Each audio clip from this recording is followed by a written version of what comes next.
Assalamualaikum warahmatullahi wabarakatuh. Selamat pagi anak-anak. Bagaimana kabar kalian di hari ini? Semoga kalian semua dalam keadaan baik ya. Baik, sebelumnya perkenalkan saya Bapak Uga Supriyadi ya, guru kelas 10 di pelajaran geografi. Sebelum kita mempelajari materi pada hari ini, alangkah baiknya kita berdoa ya. Berdoa dimulai. Berdoa selesai. Baik, sebelumnya ya, untuk pelajaran geografi ini kita perlu banyak memahami terlebih dahulu dasar-dasar dari keilmuan geografi itu sendiri gitu ya.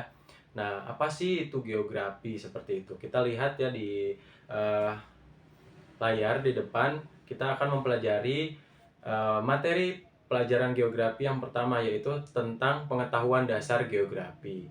Ya, pengetahuan dasar geografi ini adalah salah satu hal yang penting kita pelajari sebelum kita mempelajari banyak materi ke depannya ya, materi-materi geografi tentunya. Nah, baik anak-anak, sebelum next slide ya, Bapak ingin absensi terlebih dahulu. Silahkan anak-anak semua mengisi absen ya, berurutan. Dan nanti yang tidak hadir, sakit ataupun ada halangan lainnya, silahkan berikan keterangan kepada Bapak via WhatsApp ya. Baik, kita next ya. Lihat teman anak-anak semua di layar. Apa sih itu geografi?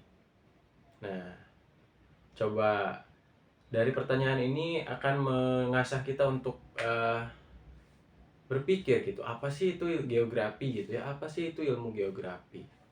Nah, pengertian geografi ya, teman-teman perlu mengingat, menghafal dan mengetahui bahwa eh, istilah geografi ini berasal dari bahasa Yunani ya, yaitu geo dan graphien ya, dimana geo ini artinya bumi dan graphien ini berarti lukisan ya atau tulisan.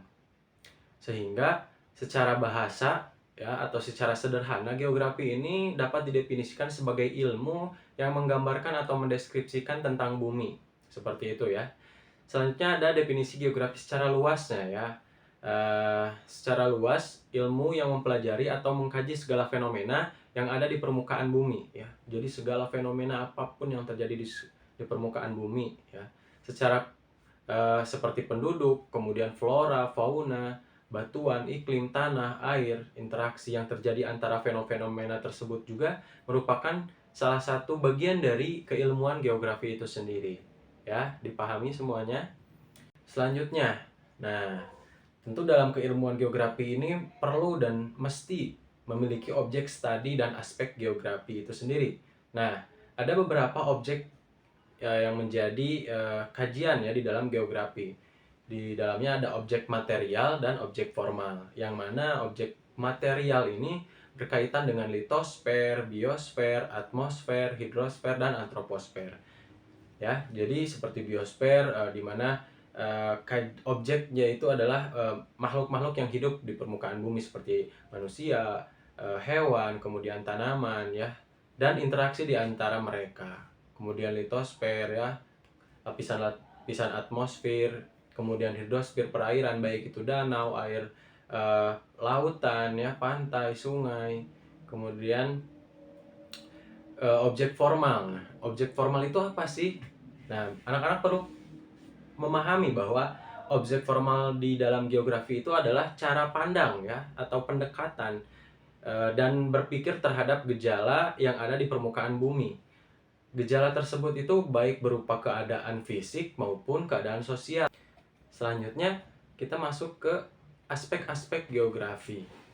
Di dalam geografi tentu perlu adanya aspek-aspek ya, agar kajian dari geografi itu memiliki batasan ya dan jelas seperti itu. Nah, adapun aspek-aspeknya itu ada aspek fisik. Terlebih dahulu di dalam aspek fisik ini ada aspek topologi, kemudian aspek abiotik dan aspek biotik ya. Kemudian ada aspek sosialnya, di mana di dalam aspek sosial ini ada aspek ekonomi, aspek budaya dan politik, termasuk juga aspek sosialnya, interaksi antara individu dengan individu, kelompok dengan individu, kelompok dengan kelompok. Kemudian baik dengan aspek ekonominya, bagaimana ekonomi mengaruhi kehidupan tentu berkaitan dengan sumber daya alam dan lingkungan seperti itu. Kemudian, nah kita masuk ke ruang lingkup geografi. Tentu di kajian ilmu geografi ini perlu adanya ruang lingkup, di mana ini menjadi salah satu pembatas kajian yang ada di dalam keilmuan geografi itu sendiri ya. Nah, semua anak-anak perlu kita pahami bahwa secara ruang lingkupnya ya, dalam kajian geografi ini kita ada yang pertama geografi fisik ya, di mana geografi fisik ini mempelajari fenomena-fenomena alam yang berkaitan dengan bentuk, relief, iklim, dan segala proses-proses fisik yang terjadi di darat, lautan, udara, yang mempengaruhi kehidupan manusia tentunya. Nah, dalam ruang lingkup kajian geografi fisik ini tentu yang berkaitan dengan bagaimana geografi ini memandang bentuk ya dari permukaan bumi, itu baik dari relief, kemudian iklim, dan segala proses-proses fisik yang terjadi di darat ya. Nanti kita akan lebih mengkaji lebih dalam gitu ya di beberapa materi ke depannya. Kemudian ada geografi sosial ya, di mana geografi sosial ini mempelajari segala aktivitas manusia di permukaan bumi dan interaksinya dengan lingkungan ya. Tentu manusia selalu akan bersinggungan dengan lingkungan ya dalam kehidupan sehari-harinya, baik dalam lingkungan fisik, sosial, dan budaya. Lihat contoh demikian dari lingkungan fisik, di mana manusia akan mempengaruhi lingkungan. Mereka memerlukan bangunan rumah, mereka akan merubah ya keadaan lahan yang tadinya mungkin perhutanan atau pertanian, kemudian karena kebutuhan mereka untuk tempat tinggal, akhirnya mereka membangun rumah, kemudian pusat perbelanjaan dan yang lainnya. Itu salah satu contoh ya dari mana geografi mengkaji geografi sosialnya gitu, gimana manusia saling berkaitan dengan lingkungannya. Kemudian sosialnya yang tadi ya, manusia akan terus melakukan berbagai interaksi, baik itu akibat dari kebutuhan mereka, itu akan dikaji juga di dalam geografi. Dan terakhir budaya tentu berpengaruh juga dengan keadaan lingkungannya itu sendiri ya. Kemudian ada ruang lingkup geografi ya, masih di dalam ruang lingkup geografi terkait geografi regional, di mana geografi regional ini mempelajari suatu daerah atau wilayah secara khusus ya, baik mengenai aspek fisik ataupun aspek sosial. Nah, dapat diartikan juga, dapat dipahami juga bersama bahwa geografi regional ini akan membagi-bagi beberapa lingkungan daerah, dan itu akan disebut sebagai regional ketika suatu daerah atau wilayah memiliki ciri khas tertentu ya. Itu yang dikaji dalam geografi regional. Contohnya misalkan beberapa suku yang ada di Indonesia ya, di Pulau Jawa ya ada suku Sunda, di mana mereka memiliki bahasa yang sama, kebiasaan yang sama, nenek moyang yang sama, berbeda dengan suku tetangganya di mana ada suku Jawa ya, mereka berada di Jawa Tengah bahkan Jawa Timur gitu ya, beda dengan Sunda lebih banyak di Jawa Barat. Perbedaannya di mana Jawa Tengah dan Timur ini memiliki bahasa yang sama, kemudian beberapa nenek moyang ya dari sejarahnya itu yang memiliki latar belakang yang sama. Nah, selanjutnya kita ada ruang lingkupnya itu adalah geografi teknis ya, di mana kajiannya ini menggunakan keahlian teknis dalam geografi untuk menyelesaikan berbagai permasalahan ya. Contohnya geografi matematika, pemetaan, penginderaan jauh, dan sistem informasi geografi atau SIG ya, untuk mempelajari bumi dan menyelesaikan berbagai masalah. Nah, nanti ke depannya ketika kalian ingin memperdalam keilmuan geografi, kalian akan sedikit mempelajari juga terkait geografi fisik, di mana kalian akan diperkenalkan bagaimana cara membuat peta dan sebagainya ya. Selanjutnya ada konsep geografi ya. Nah, perlu kita pahami bersama ya, konsep geografi ini berkaitan dengan beberapa hal ya. Yang pertama ada konsep lokasi ya. Konsep lokasi ini adalah konsep yang mengacu pada kedudukan ya atau suatu objek di permukaan bumi. Konsep lokasi ini sendiri dibagi menjadi dua, ada lokasi absolut dan lokasi relief ya, di mana relatif, lokasi absolut ini lokasi yang tetap terhadap letak astronomis ya, biasanya dikaitkan dengan letak astronomis ya. Sedangkan lokasi relatif itu lokasi yang dipengaruhi oleh letak geografis ya, dapat dipahami ya. Kemudian ada konsep jarak, di mana konsep jarak ini adalah konsep yang mengacu pada ruang yang terdapat di antara dua objek ya. Konsep jarak ini juga dibagi menjadi dua, yaitu ada jarak absolut dan jarak relatif. Kemudian ada konsep keterjangkauan ya. Konsep terjangkau ini adalah konsep lokasi mengacu pada kemudahan untuk mencapai suatu objek yang dipengaruhi oleh kondisi geografis di suatu wilayah. Ya, dipahami ya. Nah, anak-anak, selanjutnya ada konsep pola ya. Konsep ini itu mengacu pada susunan atau pola penyebaran fenomena pada ruang di permukaan bumi ya. Jadi bentuk pola-pola tertentu ya tentunya. Kemudian ada morfologi ya. Konsep morfologi ini menjelaskan tentang bentuk muka bumi akibat proses alam atau tindakan manusia. Nah, ini berkaitan juga dengan relief ya, bentuk permukaan bumi, di mana bentuk permukaan bumi ini mengalami berbagai perubahan tentu setiap berjalannya waktu, baik itu secara alami maupun akibat dari kegiatan manusia ya. Kemudian konsep aglomerasi, konsep lokasi atau konsep aglomerasi ini mengacu pada kecenderungan ya pengelompokan fenomena atau objek pada suatu tempat, yaitu aglomerasi. Kemudian konsep interaksi dan interdependensi ya, di mana konsep ini itu mengacu pada timbal balik ya, ketergantungan antar wilayah, di mana suatu wilayah tertentu tentu akan memerlukan bantuan dari wilayah lainnya ya, seperti desa dan kota. Desa memberikan pasokan pangan kepada kota, dan kota memberikan timbal balik berupa baik itu kebutuhan ekonomi ya, berupa uang atau sebagainya. Kemudian ada konsep nilai kegunaan ya, di sini menjelaskan tentang kelebihan yang memiliki suatu wilayah ya. Jadi kelebihan yang dimiliki suatu wilayah dan memiliki nilai kegunaan yang berbeda berdasarkan fungsinya, seperti itu ya. Kemudian ada konsep diferensiasi area. Konsep lokasi mengacu pada nikan atau karakteristik khas dari suatu wilayah. Nah, konsep diferensiasi area ini berkaitan dengan ciri khas ya dari suatu daerah tertentu. Kemudian ada konsep keterkaitan keruangan. Konsep keterkaitan keruangan ini mengacu pada timbal balik ketergantungan antar wilayah juga. Kemudian konsep nilai kegunaan tentang tingkat kehubungan antar wilayah itu sendiri. Nah, selanjutnya ada prinsip geografi ya. Bentar. Nah, berkaitan dengan prinsip geografi, di sini ada prinsip persebaran ya. Yang pertama, prinsip persebaran ini berkaitan dengan fenomena geografi dan fakta yang tidak merata di permukaan bumi, seperti persebaran penduduk ya.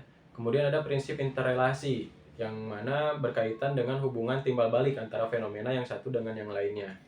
Kemudian ada prinsip deskripsi. Prinsip ini adalah penjelasan yang lebih jauh mengenai gejala yang diselidiki dan dipelajari ya, melalui pengembaraan bentuk berkaitan antara alam manusia dalam bentuk peta, kalimat, diagram, dan grafik. Kemudian ada prinsip korologi ya, di mana prinsip korologi ini merupakan perpaduan antara ketiga prinsip di atas ya, yang tadi dijelaskan oleh Bapak. Selanjutnya ada pendekatan geografi. Pendekatan geografi sendiri digunakan untuk memahami berbagai permasalahan ya, dan gejala serta fenomena geosfer yang terjadi di permukaan bumi. Nah, untuk pendekatan geografi sendiri itu ada 3 ya. Yang pertama ada pendekatan analisis keruangan atau specialist approach ya, atau ya intinya pendekatan analisis keruangan. Analisis atau cara pandang yang menekankan ruang sebagai kajiannya ya. Ruang dalam perspektif geografi ini dapat dilihat dari struktur, pola, kemudian prosesnya ya. Kemudian yang kedua ada pendekatan analisis ekologi. Nah, analisis ekologi ini berkaitan dengan pendekatan ke lingkungan ya, atau ekologi itu sendiri adalah cara penyelidikan suatu fenomena geosfer yang berada di suatu tempat atau wilayah tertentu dengan menerapkan konsep ekosistem. Nah, pendekatan ini menekankan terdapat pada keterkaitan ya antara fenomena geosfer tertentu dan variabel lingkungan yang ada. Selanjutnya yang terakhir ini ada pendekatan analisis kompleks wilayah ya. Perpaduan antara pendekatan keruangan dan pendekatan ke lingkungan disebut pendekatan kompleks wilayah. Nah, kajian pendekatan ini bersifat horizontal ya. Dalam artian keruangan bersifat vertikal, arti ke lingkungannya. Selanjutnya ada tentang keterampilan dasar geografi ya. Ini adalah keterampilan perlu kita pahami gitu, dan diharapkan kita bisa mampu dalam keterampilan dasar geografi ini, yaitu adalah observasi ya, dimana kemampuan utama adalah dalam memahami konsep ya geografi sendiri. Itu adalah hal-hal yang diamati dalam prinsip observasi geografi, itu segala fenomena geosfer yang meliputi litosfer, atmosfer, hidrosfer, biosfer, dan antroposfer ya. Kemudian deskripsi ya, kemampuan untuk menjelaskan fenomena geosfer yang terdapat di muka bumi secara detail dan optimal, sehingga orang lain yang mendengarkan atau membacanya itu seolah-olah melihat fenomena secara langsung gitu. Jadi ketika kita itu diharapkan untuk bisa mendeskripsikan ya keadaan di permukaan bumi, fenomena yang ada di permukaan bumi, sehingga orang lain yang mendengarkan atau yang membaca itu bisa terbayang gitu tentang fenomena tersebut gitu ya. Kemudian ada pengelompokan ya. Pengklasifikasian fenomena geosfer dilakukan berdasarkan syarat-syarat tertentu ya. Misalnya pengklasifikasian jenis tanah, lahan, dan curah hujan.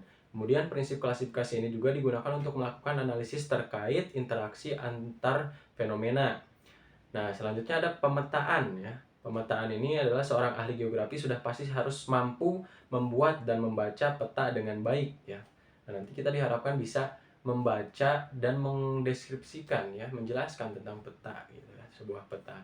Kemudian analisis ya, kemampuan menganalisis hubungan interaksi dan interrelasi antara fenomena geosfer yang satu dengan yang lainnya, seperti itu ya. Jadi kita harus mampu menganalisis suatu fenomena di suatu wilayah dan fenomena yang lainnya.